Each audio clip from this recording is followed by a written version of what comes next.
तो दोस्तों, एक और नया दिन और मैं बलजीत परमार हाज़िर हूँ एक नई कहानी, एक नया किस्सा लेके।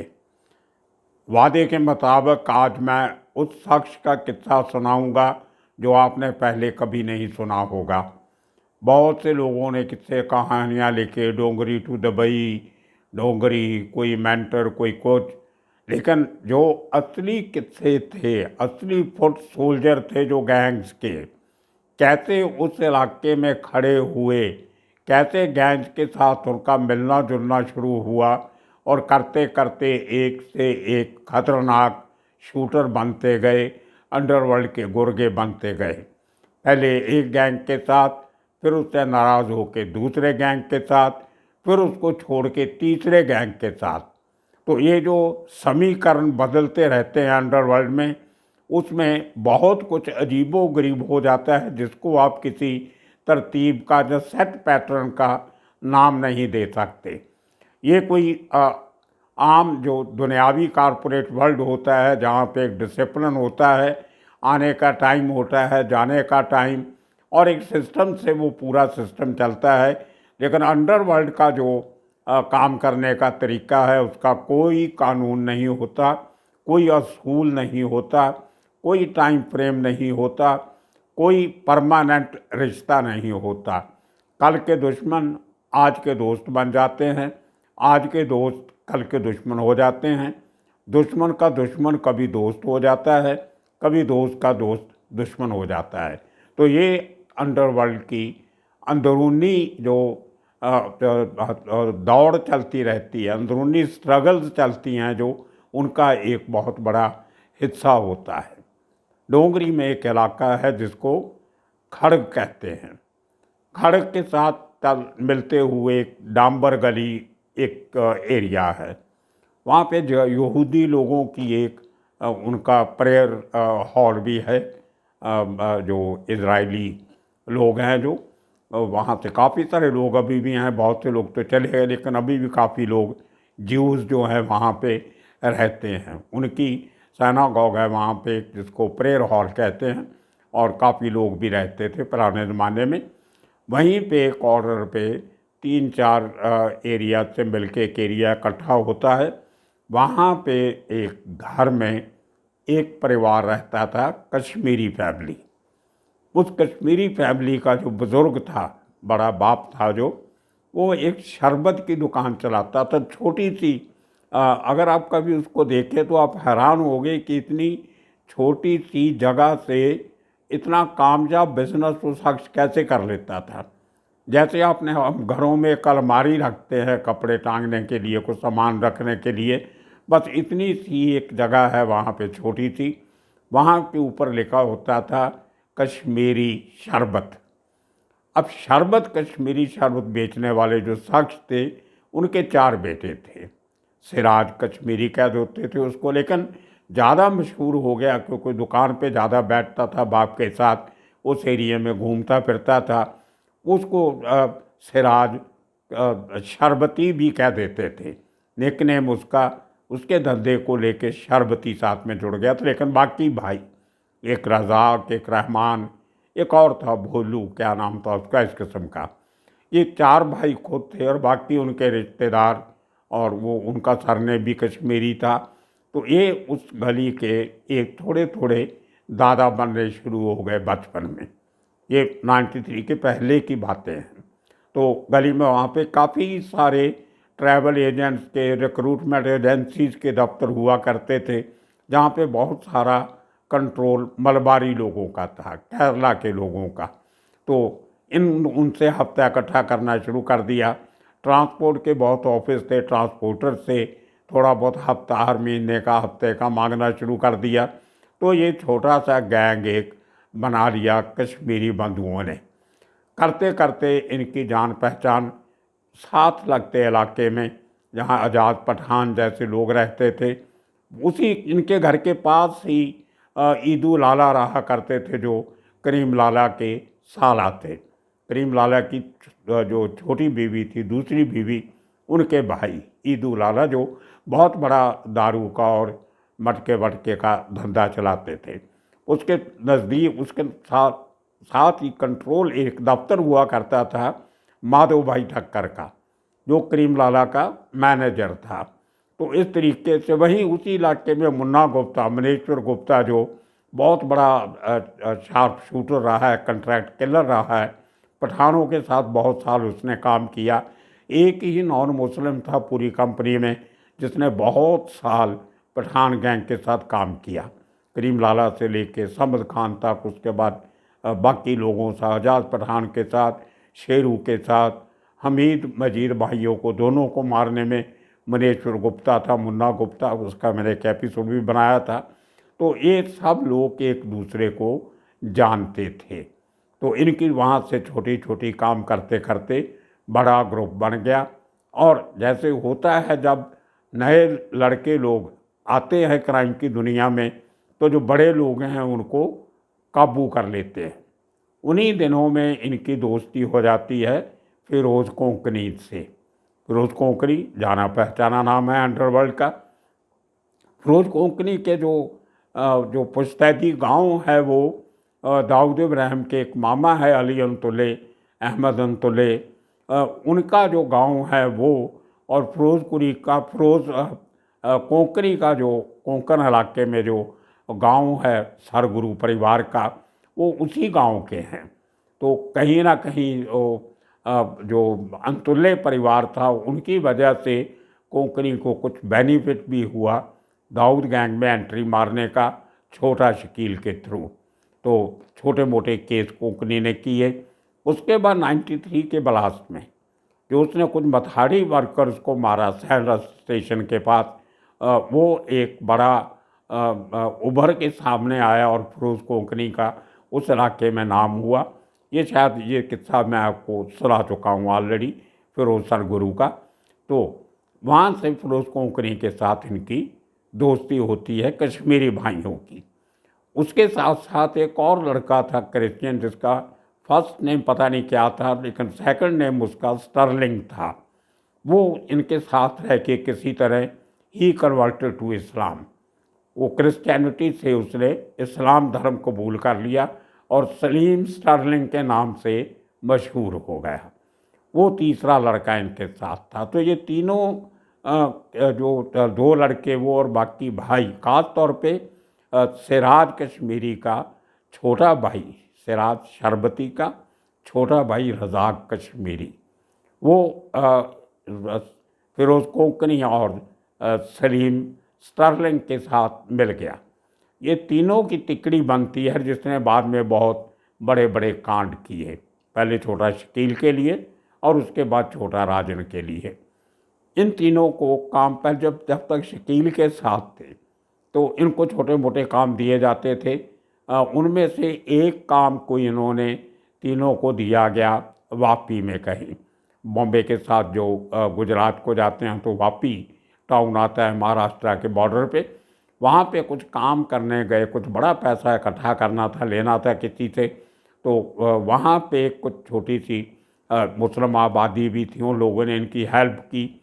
वो काम ये तीनों ने कर दिया और वहाँ पे वांटेड भी हो गए। उस केस में बाद में फिरोज़ कश्मीरी जो था सिराज का छोटा भाई, वो पकड़ा भी गया और वहाँ पे कुछ साल बंद भी रहा जेल में, वापी में, फिर जमानत करवा के बाहर आया है।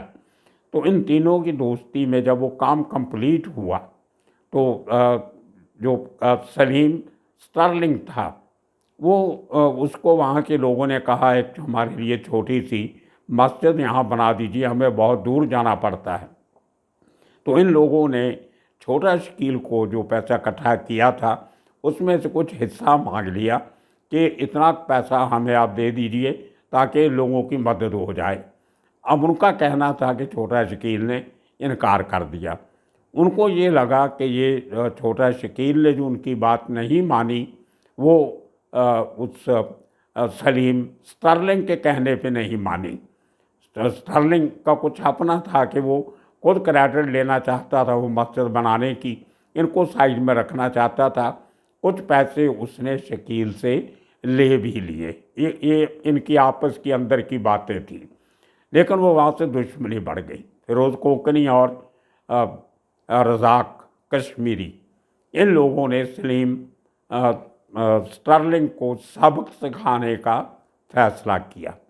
मझगांव कोर्ट एक इलाका है मझगांव का, उसमें एक कचहरी है, उसको मझगांव कोर्ट कहते हैं। तो मेन रोड से जाना हो तो वहाँ काफ़ी लंबा रास्ता पड़ता है। मझगांव कोर्ट के बैक साइड में एक छोटी सी गली जाती है जो आगे बाईखला की तरफ निकल जाती है। वो काफ़ी तरफ से शॉर्टकट पड़ता है, तो जब तारीख पे जाते हैं तो वो शॉर्टकट रास्ता लेके कोर्ट पहुंच जाते हैं।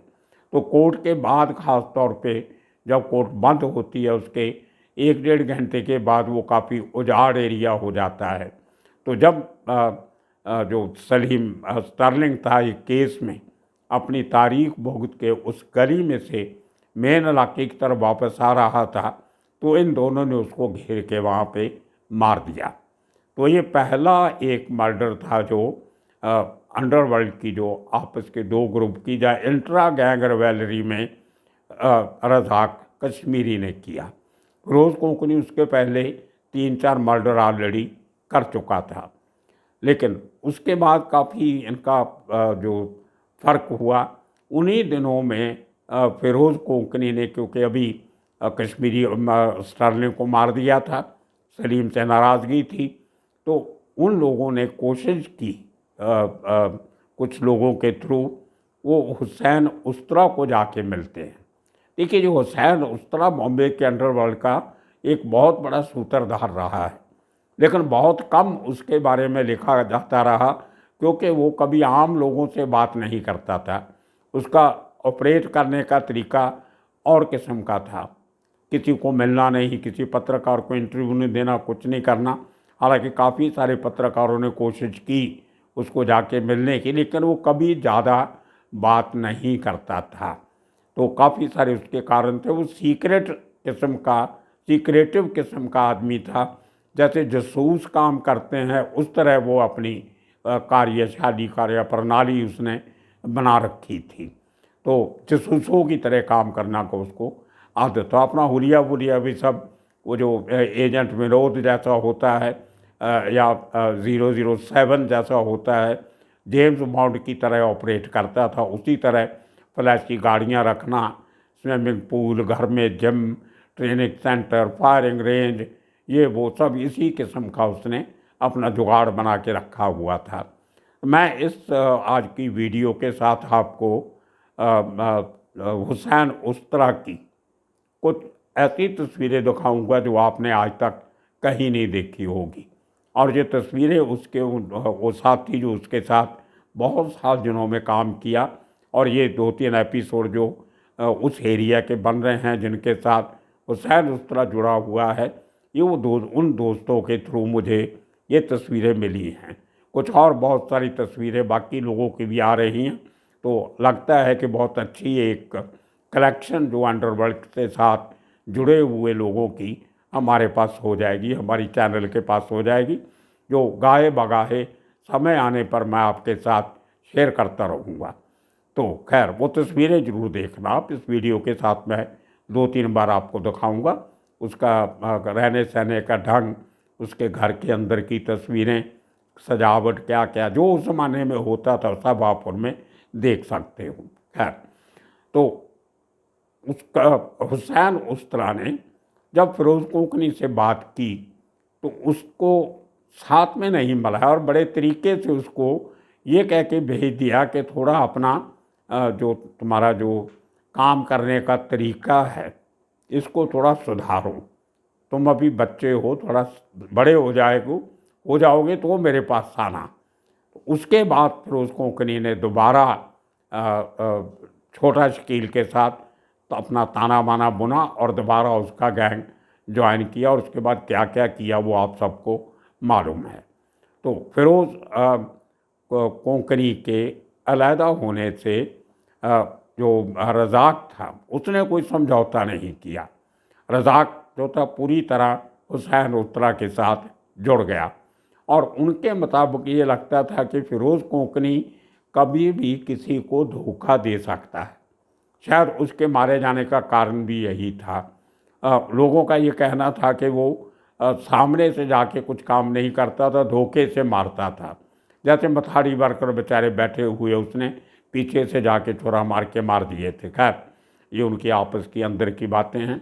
लेकिन हुसैन उस्तरा के साथ बाकी जो और भी इनके साथ 7-8 लड़के थे, उनके साथ मिल के उन्होंने शेल्टर लिया, पैटर्नेज ली हुसैन उस्तरा की। तो उसके साथ मिल के काम करते रहे।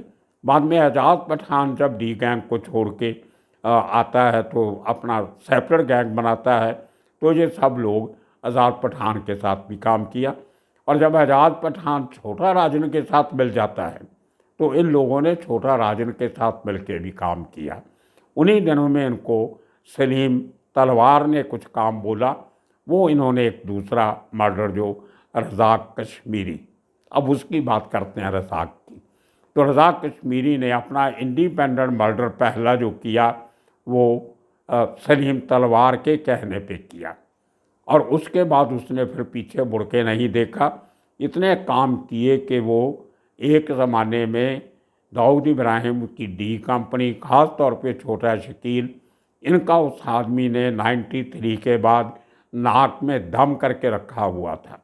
पूरा डोंगरी एरिया, जे एरिया, उसमें आर के होती थी। इसका शॉर्ट नेम लोग आर के बुलाते थे उसको, रज़ाक कश्मीरी उर्फ आर के। तो आर के भाई होने लगी। उसके बाद बड़ा काम जो उसने किया वो सलीम पासपोर्ट को मारने का किया। सलीम पासपोर्ट का बहुत बेरहमी से कत्ल किया गया। उसके बाद उस ज़माने के सबसे पावरफुल आदमी उस इलाके के मोहम्मद अली रोड पे जो इतना बड़ा आदमी था, रज्जी के भाई सोहेल को, जो बैंड्रा, जो वर्सोवा का बहुत बड़ा बिल्डर भी था, उसको जोगेश्वरी में जाके मारा। तो उसके बाद फिर फारूक लादी करके एक डी कंपनी का बहुत बड़ा फाइनेंशियल ऑपरेटर था, बहुत बड़े पैसे का लेन देन करता था, और कंपनी का पैसा कहाँ बचाना, किसको बचाना, क्या करना, इकट्ठा करना, संभालना, उसका सबसे बड़ा फाइनेंशियर था। फिर फारूक लादी का मर्डर किया। उसके बाद ये लोगों ने कितने काम करते गए, 13-14 मर्डर एक के बाद एक। लेकिन अंदर खाते जो पुरानी दुश्मनियाँ चल रही थी केरलाइट लोगों के साथ, वो भी साथ में साथ चलती रही। उन्हीं दिनों जब ये लोग अपने घर के बाहर एक दिन खड़े थे तो शकील गैंग के लोगों ने इनके ऊपर अटैक किया। तो इसका जो भाई था सिराज, उसकी जो निशानी बताई गई थी कि उस ग्रुप में जो लड़के खड़े हैं उनमें जो वाइट शर्ट और इस कलर की पैंट वाला आदमी है उसको मारना है। तो जैसे वो लड़के तब तक वहाँ पहुँचते, सिराज की किस्मत अच्छी थी, वो तभी सबको छोड़ के बिल्कुल उनके सामने एक नाई की दुकान है, वहाँ पे कटिंग करवाने बैठ गया। तो लड़कों ने आके उसी किस्म के कपड़े एक और लड़के ने पहने हुए थे, उसको आके मार के चले गए। तो ये अजीब किस्सा हो गया। और फिर वहाँ पे दुश्मनी और बढ़ गई इनकी। फिर रज़ाक घर से भाग के छुपने लग गया। उसने अपना एक अड्डा मुंब्रा में बनाया, एक मीरा रोड में बनाया, और इसी तरह करते करते चोरी छिपा के कभी कभी घर भी आता था। तो ये रज़ाक कश्मीरी की एक बहुत एक जो कहते हैं दिमागी आदमी। तो उसका भाई सिराज एक केस में आर्थर रोड जेल में बंद था। जेल में उसकी मुलाकात होती है राशिद मलबारी के भाई इस्माइल मलबारी के साथ।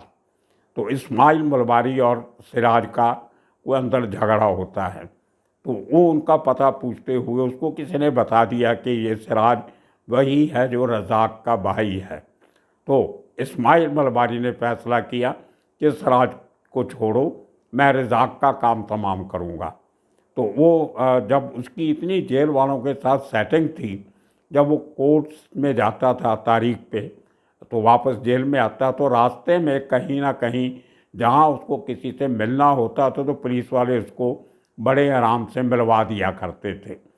उन्हीं दिनों में एक ताज एक अल हराम करके एक रेस्टोरेंट है मोहम्मद अली रोड पे, डोंगरी एरिया में, बड़ी मस्जिद के, मनारा मस्जिद के नज़दीक। वहाँ तारीख से वापस आते हुए एक चाबी वाला वहाँ बैठा करता था, ताले की चाबियाँ बनाने वाला। वो खबरी था अंडरवर्ल्ड का, डी गैंग का। तो अकेले डी गैंग नहीं, जो ऐसे खबरी होते हैं वो सब बड़े क्रिमिनल्स वालों को इन्फॉर्मेशन देते हैं और पैसे ले लेते हैं। तो उसको रोक के वहाँ पे पुलिस वालों के सामने इस्माइल मलबारी ने उसको कहा कि मुझे रज़ाक कश्मीरी का पता चाहिए। उसको 10,000 रुपया उस ज़माने में इस्माइल ने दिया उस चाबी वाले को। लेकिन वो चाबी वाला बहुत सियाना था, उसको मालूम था कि ये इस्माइल मलबारी तो कभी साल में एक बार हमारे इलाके में आएगा, लेकिन रज़ाक और उसके भाई तो मेरे पड़ोसी हैं, ये तो कभी भी मार देंगे। जैसे ही इस्माइल वापस पुलिस की गाड़ी में बैठ के जाता है तो वो चाबी वाला वो 10,000 रुपया लेके रज़ाक के पास पहुंच जाता है कि रज़ाक भाई, आपकी जान को खतरा है, आपका काम इस्माइल मलबारी करवाने वाला है और ये 10,000 रुपया मुझे उसने आपका पता बताने के लिए दिया था। रज़ाक ने कहा चिंता मत कर, उसको 10,000 रुपया और दिया रज़ाक ने। तो ये 20,000 पकड़, तू गाँव चला जा, तेरी सेफ्टी के लिए जो बहुत ज़रूरी है, थोड़े जब माहौल ठीक होगा तो वापस आ जाना। तो चाबी वाले को 20,000 रुपया दे के गाँव भेज दिया गया ताकि बाद में इस्माइल ढूंढे भी तो उसको मिले नहीं। उसके बाद जब इस्माइल की खरोली कोर्ट में तारीख होती है और उसको इस्माइल ने बोला था कि इतनी तारीख को मेरी विखरोली कोर्ट में डेट है, वहाँ पे आके मेरे को मिलना और मुझे इसका कश्मीरी का, रज़ाक कश्मीरी का पता बताना मुझे कोर्ट में आके। तो उस चाबी वाले ने वो तारीख और विखरोली कोर्ट का पूरा पता रज़ाक को दे दिया और उस तारीख पे रज़ाक ने विखरोली कोर्ट में जाके इस्माइल मलबारी का कोर्ट में मर्डर कर दिया। ये रज़ाक मलबारी के किस्से। और उसके बाद उसको भागना पड़ा, पुलिस पीछे लगी, क्राइम ब्रांच, ये वो, डी कंपनी। इसी बीच उसके 4-5 लड़के जो उसके साथ काम करते थे उनका भी डी कंपनी ने मर्डर करवा दिया। तो वहाँ से इस आदमी को मुंब्रा से ये रात रहने के बाद अर्ली मॉर्निंग उठ के मीरा रोड दूसरे ठिकाने पे जा रहा था। इसको मुंबई के क्राइम ब्रांच टीम ने बीच रास्ते में पकड़ा। इंस्पेक्टर पोटे, अंबादास पोटे बहुत बड़े लेवल के एनकाउंटर स्पेशलिस्ट रहे। वहाँ से उसको पकड़ के उसको लाया गया शिवड़ी इलाका, जो मुंबई में पड़ता है, डॉक्स के साथ एरिया है शिवड़ी का। वहाँ पे लाके, शिवड़ी कोर्ट भी है बहुत बड़ी, तो वहाँ पे लाके उसका एनकाउंटर किया गया। एक छोटी सी एक उजाड़ रोड है, रास्ता है, गली है। मरने के पहले कहते हैं कि उसने पुलिस वालों को बोला, वो बीच में पुलिस के टच में भी आ रहा था कि मैं ये छोड़ के आपका काम करने को तैयार हूँ। तो उसको 2 काम दिए भी गए थे पुलिस वालों की तरफ से। इनमें से एक काम उसने कर दिया था और एक कोई चूहा, उसका सरनेम था शौकत चूहा, उसका काम बाकी था। उसने पुलिस वालों को बोला भी कि भाई साहब, मेरा एक काम अभी बाकी है, जो आपने बोला था वो मुझे कर लेने दीजिए, मैं फिर हाज़िर हो जाऊंगा।